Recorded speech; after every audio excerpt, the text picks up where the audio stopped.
Alright guys, it's Chatterbox Reviews, coming at you guys with the Deuce, Season 1, Episode 2 review.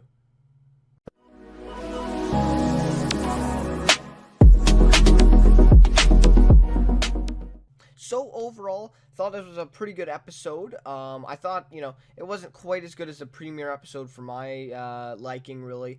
But yeah, I thought it was good. Entertainment. I think this show is going to take a little bit, to get into, most of the plots and the storylines and all that, the action.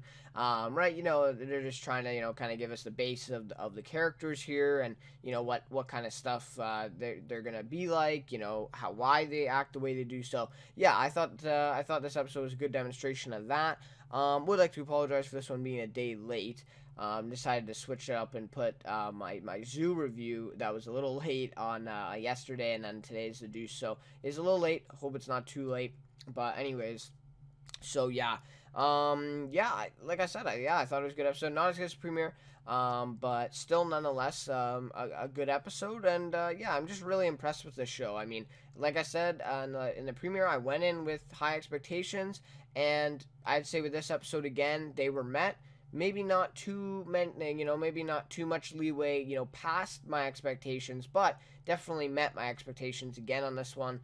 It's really just like a good, show. Tune in on Sunday nights, and such good entertainment and such good quality of a production. So yeah, thought just as advertised, really. So for this little recap, and I think for future ones as well, basically this show, at least so far, is focused on characters. So they've really built up characters, and each character kind of has their own storyline right now. Yes, they did connect a little bit in the premiere, but not much in this episode, right?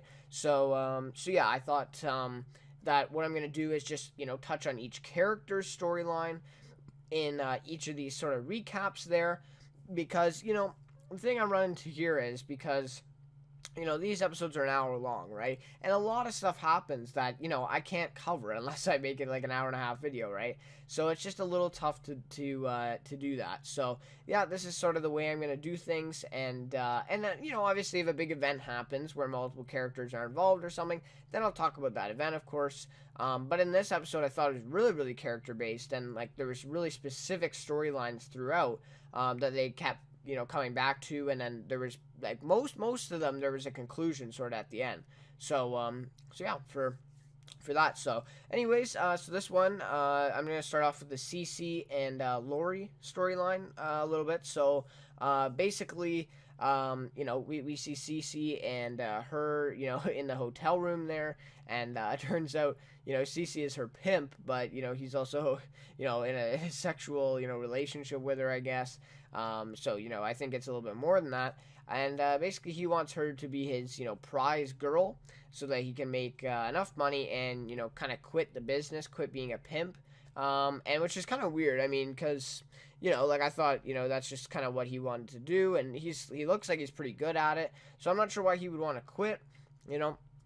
Obviously, some circumstances, may arise, and then he also hints at going to Paris, so I wonder if maybe we'll see more of that later in this season. I don't know if, they'd, like, switch to a Paris thing with him, I don't know, but we may just, like, see him leave or whatever at some point. So, yeah, I thought that was interesting there, and, so, yeah, Lori's kind of a special girl for him, because, he kind of wants to get his big break, with her. So, yeah. So yeah, and then we see him take her to the theaters in that scene, or the theater, and they're watching that porno on the screen or whatever, and then he promises her that she won't be like them, and them refers to I think it was like to the people in the theater, actually, like not in the film, but in the actual theater.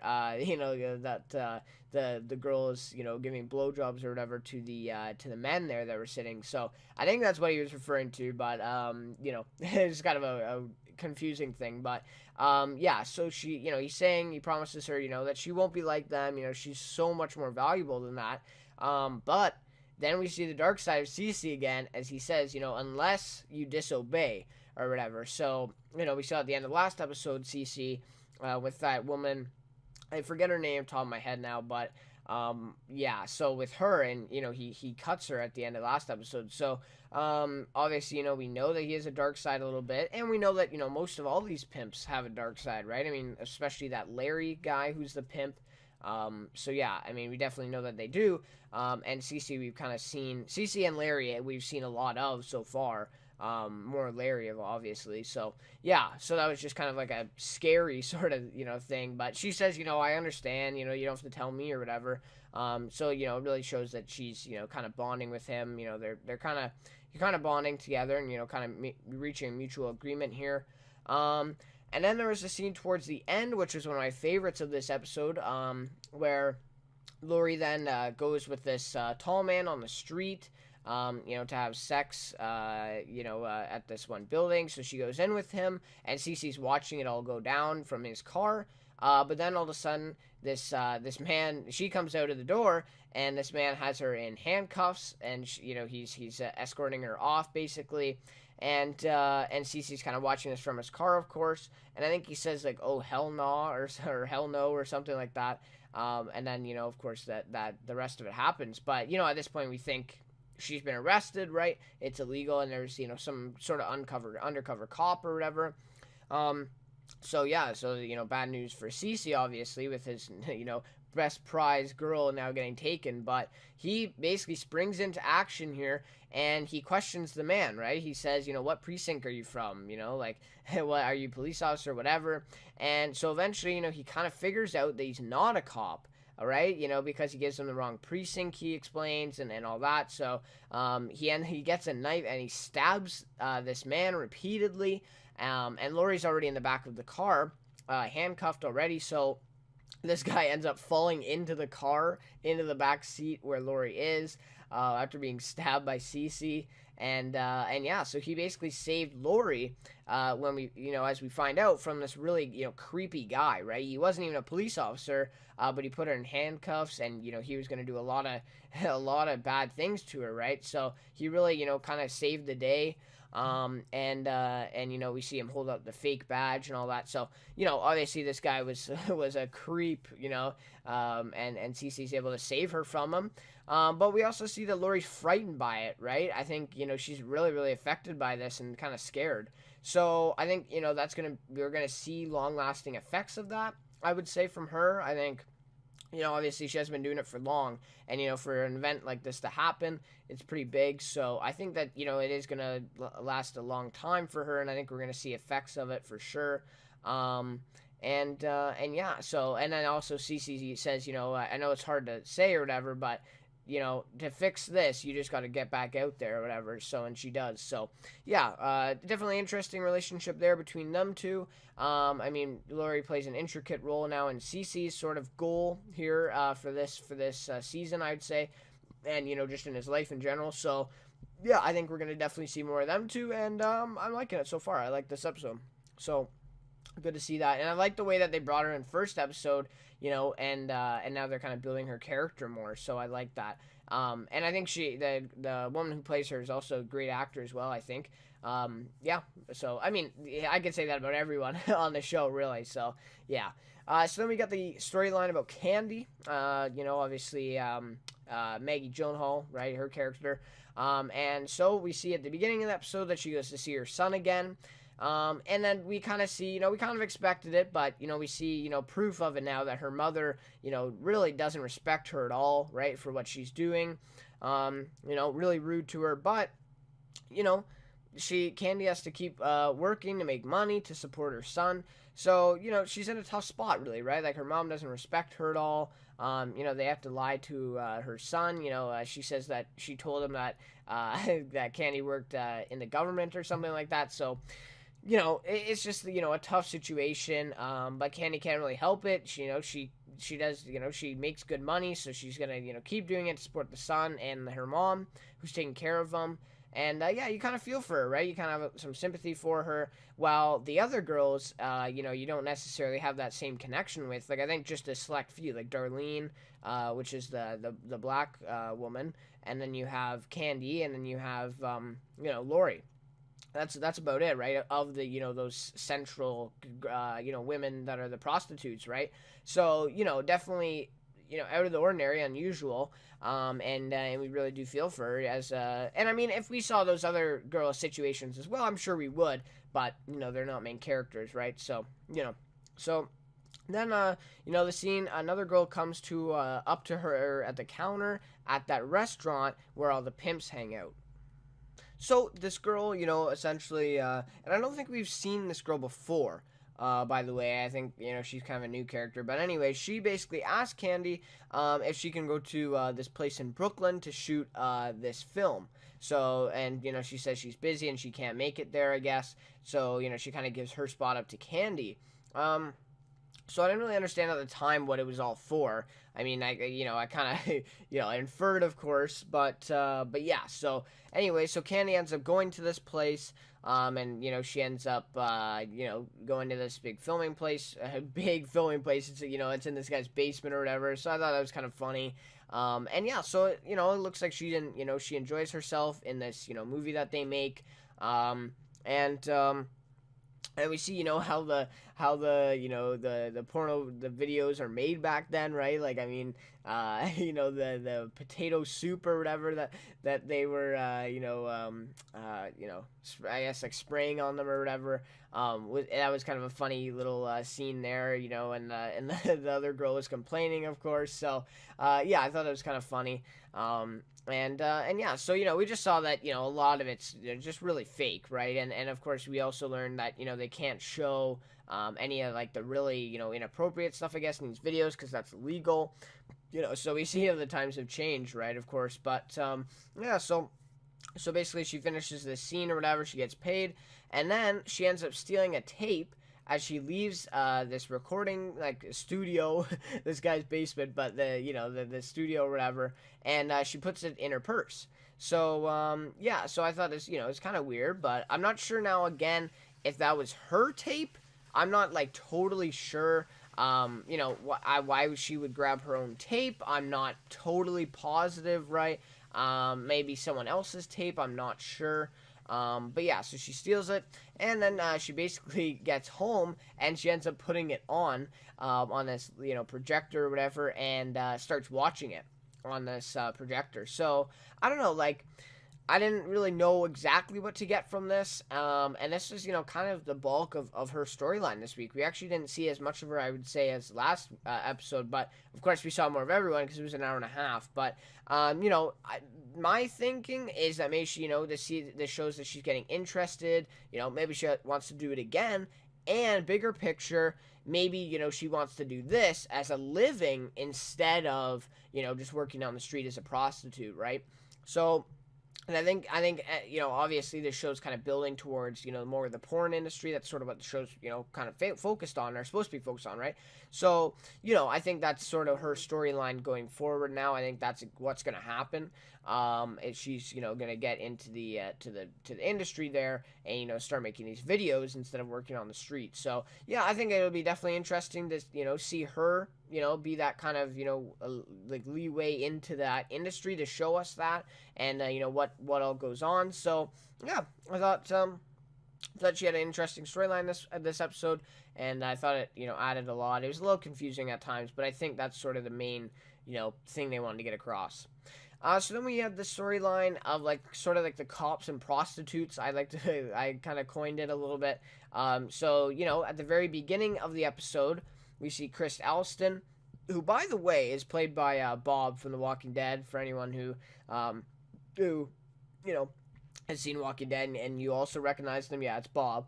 Well, what's his name? Lawrence Gilliard Jr., I think. I may be mispronouncing that, but I think that's his name. So, yeah, he's doing a great job as this cop, by the way, but I loved him in Walking Dead. So, yeah, so Chris Alston and this Officer Flanagan basically drive up on these prostitutes on the street, and they basically ask them for paper, registration or something like that for the month, then that term comes out where, Chris, Alston, the cop basically says, show and prove, right? And so that's sort of the name of the episode, and then you kind of, get that a little bit, with a little bit of thinking there, you kind of get that term there. So I thought that was cool how, they started at the beginning with that, and then we kind of saw that. And yeah, so basically the ones who didn't have this paper, checked properly, get, loaded up on the truck in the back, and yeah, so that's kind of the punishment or whatever. Because of course I think doing what they were doing is illegal, right? So I guess obviously the cops didn't enforce it all the time, but yeah, so that's sort of what's going on, I think. So anyways, yeah, so they get back to this precinct, and it's just the funny part to me. They put them all in the cell or whatever, and then Chris Allison, the cop here, he just he's going around and asking what their order is for Chinese food. So and they end up ordering Chinese food for all of them. So yeah, and then they end up like letting them out of the cell anyways to eat at the back or whatever. So yeah, I thought it was just funny. It just kind of shows us that, this is just a typical thing, right? They just take these girls in that night, and then, they go home the next day, they feed them, whatever, right? So, I don't know, it's kind of funny scene there, and, just shows sort of, the really lax laws, right? Like, I mean, they get locked in a cell, then they just get let out and they get fed, so, and Chinese food, right? Obviously they get fed, but, they get to order Chinese food, so, so basically then they basically go home the next day, like we saw. Once it, reached a certain time, they could leave. And yeah, it's not really much of a punishment, right? It's kind of just a slap on the wrist. And obviously that's not going to help the prostitution problem. So, I guess that's just what they do. So then this is, what I really liked about this one is, which I thought made it relevant, was then at the end of the episode, Austin and Flanagan do it again. So I thought that was good, good repetition to show us, what the cops are trying to do to, kind of help the prostitution problem and, kind of help this area of town, right, in doing their job, really, right? So, yeah, I thought it was really great. And so basically, they're doing the same thing, checking these papers, and the pimps of these women, they start making jokes about them and whatever, trying to be funny. So Alston says then, every girl is getting in the truck, right, and going off to prison, right? We're taking everyone tonight, which I think was completely, within the laws, right? I think every girl, whether or not they had registration, it was illegal. So he ends up taking all of them, which I thought that was a great thing for his character, right? Just shows that he's, he doesn't take no shit, right? That sort of thing. So I thought that was kind of cool. And yeah, and then we also see, I think it was like in the middle-ish part of the episode where they also raid that video guy's store, who had the tapes of Darlene, her video or whatever, in his store, obviously, selling them illegally because, the porno videos were illegal. And so, yeah, they raid the guy's store, and they take all this stuff, and, it's kind of unusual, right? This guy wasn't expecting, of course. They never do such, things like that. So, yeah, and I thought this sort of all showed that, maybe if this is the start of the laws becoming a little bit stricter. Maybe the cops are finally, making a push to take back this town, basically, right? And kind of, save it. So, yeah, I thought that was a cool thing there, and it wasn't a big part of the episode, but I thought it was relevant in the way they kind of showed it at the very beginning, and then they ended the episode the exact same way, with show and prove, right? And that's the episode title. So I thought that was really cool the way they did that. So we saw Abby as well, and we really did not see really any of her this week, maybe like except for maybe 3 scenes, and it was only in one single chunk too. We didn't see it spread out. So basically her mother comes to pick her up, and she says, we find out that she's failed all her classes at university, but this is really confusing to me, this part, because I thought she passed everything, and she didn't walk into that exam room last episode because, she had sex with her professor, right? So I thought the whole point of that was that, she obviously had blackmailed him, right? I mean, she tells people this, he gets fired, so he's obviously going to pass her. She doesn't need to show up for the exam. But apparently not. Like, I did not see, I thought that was exactly what was happening. Apparently I'm totally wrong. And yeah, so she ends up failing. She's basically out of this university now. But yeah, she decides to stay in New York to kind of like pursue, her dreams, I guess. And her mother gives her some money. So she says, she's going to look for a job. And, yeah, she kind of moves in this building with some other, people her age, I guess. Yeah, it's a really dumpy place, of course. And, she basically just has a bed, and that's about it. There in the corner. But yeah, so that just kind of, shows, that she's staying in New York. And I wonder maybe if she's going to pick up a prostitution as well. I hope not, right? I hope she's one of those women who are in the city that don't do that. Because we haven't seen many, if any, women that aren't prostitutes in the show yet. So, well, no, I shouldn't say that. Obviously we have, but not many, right? We've probably seen more prostitute women characters than we have seen non. So I'm not sure what's next for her in the story here. I think that she's going to connect with Vincent again, as she did in last episode with the premiere, how they kind of connected. So I'm wondering if maybe she's going to start working for him or something. I don't know. But we'll have to see. But yeah, that kind of caught me by surprise, really confused me there. So yeah, I just wanted to mention that. Now we get to sort of the bulk of the episode, what really mattered, right? The main character storyline here with Vincent. So basically, Vincent makes this deal with Rudy Pepolo, his name is, and he's basically, this big mob boss in New York City, and he's basically like, I think he basically operates the whole like prostitution industry, sort of the porn industry. So, obviously he's a very, wealthy guy, right, from making money off these guys, and women, of course. But basically, he makes a deal with him to pay back his brother's debt, which is, somewhere, I think, around 30,000 or something. Pretty high, obviously. So, yeah, his brother-in-law gets involved somehow, so we saw him. And, I mean, that was kind of interesting. I mean, it's character, yeah, like, kind of interesting, right? We saw a little bit of background as well when they were at his house having lunch or dinner or something. So I like that, but, yeah. So we kind of see his brother-in-law getting involved in this deal somehow. And I think, like, I was really confused by this. They didn't really explain it that well. But basically, the brother-in-law was cutting checks from the construction company he works at in order to, funnel the money into Rudy's, like, account or something. I think that's what was going on, but that's how I interpreted it. Obviously, if you guys saw something I didn't, definitely leave it in the comments below. Tell me. But, yeah, so I'm just a little confused with the whole deal that was made here. But I thought it was, entertaining to watch. I still liked, Rudy. I love that character so far. So, yeah, and then we see Vincent. He gets closer with him a little bit later after he meets the first payout to the cent. And Rudy, says that, he was right in letting Vincent, pay this back. Vincent's a good guy, and he's good for it, really. His word it means something.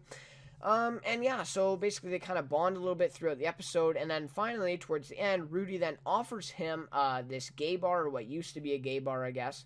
And yeah, so he basically offers it to him and says he would be the owner of it, right? And then, and I love this catch, like, of course Rudy still gets a stake. And he said, like, so nonchalantly, too. He's like, well, I'll get a 10% stake, and, well, yeah, I'll still get, 50% of what you get in the machines, but you own it. It's not total ownership, of course. Rudy owns the building. So, yeah. But anyway, so basically, Vincent would be paying rent to him, but it would be his own bar. And that would, his first time ever being, his own bar. And then I also like this quote here from Rudy saying, think of me as just another landlord, right? Obviously, he's this big mall boss, so obviously he's a lot more than that. And Vincent's a little intimidated by him, well, a lot intimidated by him. But, he really wants to give this opportunity to Vincent. So yeah, so basically, I think you shouldn't trust him at all. I think this is a really, really bad idea for Vincent, and obviously I think this kind of is going to turn out to be what kind of makes Vincent and Frankie get into this business with the mall boss, and obviously, get into this porn industry, because right now, Vincent being a barman, doesn't really connect right now, except for, prostitutes coming into his bar or whatever. So definitely I think that's going to go somewhere. But yeah, I don't think Vincent can trust him at all, but obviously I think he's going to. So yeah, then, and then later, Vincent tells Frankie that he wants to take the offer, and he thinks he can change things up in it. He thinks that he can really make a go of it, and yeah, so I thought, yeah, I mean, I think he can, really, change things up in owning it. But, also another thing is that Frankie was the one who got him all in this mess to begin with. He was doing fine, right? So I think that Frankie is a lot to blame, for what's going on in Vincent's life right now. And the fact that, he's still talking to him and, kind of still on, brotherly terms is something, right? I mean, Vincent's the guy paying back his money right now. So yeah, it's pretty crazy that way, but, obviously they're brothers, and obviously they are still really close. So Yeah, but yeah, I just think that's an important thing to remember, right? That Frankie was the one who got him in this big mess to begin with. So I think later on, when we see some of the consequences of partnering with this mob boss, I think we got to blame Frankie, not Vincent, right? So yeah, so that was basically the recap for this one. Yeah, that's just about it. All the storylines. There was a little bit of a storyline with Darlene and Larry, but I didn't really think I had to touch on that. It wasn't really that relevant. And so yeah, so we'll definitely see what comes of more of these storylines next week. And yeah, I think obviously the cops prostitutes one probably not going to continue next week. But the one with Cece, Lori, Vincent, Frankie, Rudy. Obviously that one's going to be the main focus of the show going forward. So yeah. A few quick thoughts. I thought, all in all, good episode, right? Few things. Still, really slow pace. Nothing, not really, not many stakes right now, right? With the show, not much has happened. We really are just focusing on the characters and developing them, which I'm fine with, right? This is not just a negative, right? It can be both ways, but just sort of an observation. And there was also in this episode I did like there was less unneeded nudity, more entertainment. That's sort of how I saw it. In last episode they had like the big hairy guy in the background just naked, and it's hard to focus on the actual thing and be entertained when this guy's in the scene. What's the purpose of him being in that shot, right? So I don't know. But yeah, I thought there was less of that in this episode. Obviously, there is nudity still, but obviously it's sort of warranted. Like it makes sense for the story, not just to have it there. So I don't know. I think it was also HBO kind of coming out and just showing us it all, right, and not holding anything back for the premiere as well. So I think that may have been it too.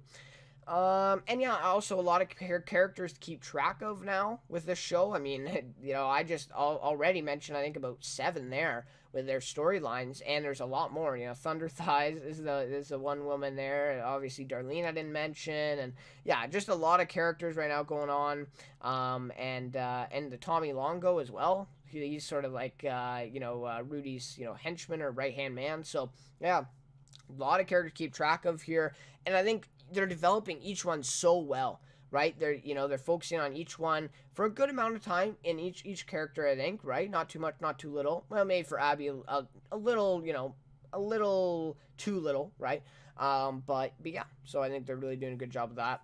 And I thought, also again, just to add on that, this episode shows that they are focusing on character storylines more, not as much as an overall story, right? And hopefully though, I'm kind of hoping that they'll eventually kind of connect all these by the end of the season, that some of these storylines will come and join together, and then that'll create a bigger thing, and we can say, wow, I can totally see why they did this in the beginning, and now we're here. So I love that when shows do that.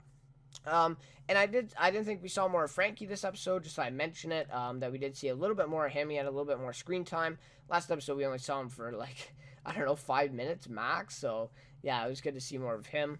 And I just like to say again, such a great quality production. I mean, I just love the 70s vibe. I think they're doing such a great job with that, and the smoking, they're smoking in every scene, right?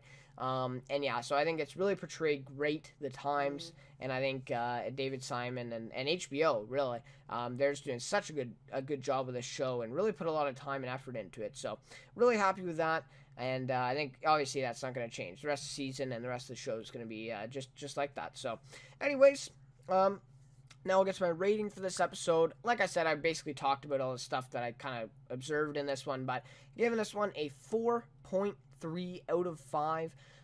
So yeah, I realize, it's not, that high. Last week I gave it a 4.9, but yeah, I just thought this one was kind of a down episode compared to last episode. Not as much stuff happened. Of course, there's a little bit of bias there with the premiere, of course, but yeah, so I basically talked about all the stuff, that kind of went into that rating. The only thing I really didn't touch on was, I guess some of the negative stuff was just, yeah, like the slow pace and that stuff. So that was kind of just what happened there.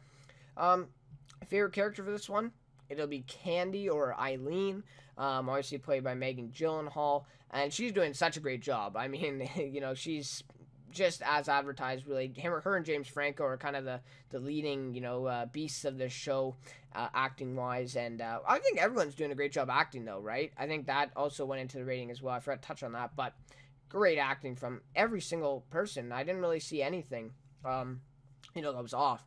But yeah, Maggie Gyllenhaal doing a great job as Candy. And I really, like I already feel sympathy for her. We feel emotions for her, and that's really the goal, right? So yeah, I think they're doing a great job with her character as well. The writing for that character is really well right now, really good. I loved her storyline this episode. I really thought it was entertaining and definitely leading us to more things in the future, setting up some things. So I thought there was quite a few setups in this episode. The one with Vincent and Rudy, kind of getting into business here. Candy, Cece, and Lori, right? So there's a lot of setups in this episode for great stuff to come soon. So anyways, I think that'll just about do it for this review of The Deuce. Loving the show so far. Really excited for episode 3. And this is the first show in a little while that I've been really excited week to week to see the episode. So that's just something, in itself. But anyways, yeah, thanks so much for watching this review. And yeah, thanks for the support lately on my videos. Really appreciated my last Suits review. I'm really, really appreciate that. That has been getting some attention. But anyways, please, if you've seen this episode, well, I don't know why you'd be watching it if you haven't, but share your thoughts down below. If I got anything wrong, of course, let me know, and whatever. So anyways, again, thanks for watching, and I'll see you next week for The Deuce, Season 1, Episode 3. Sisters.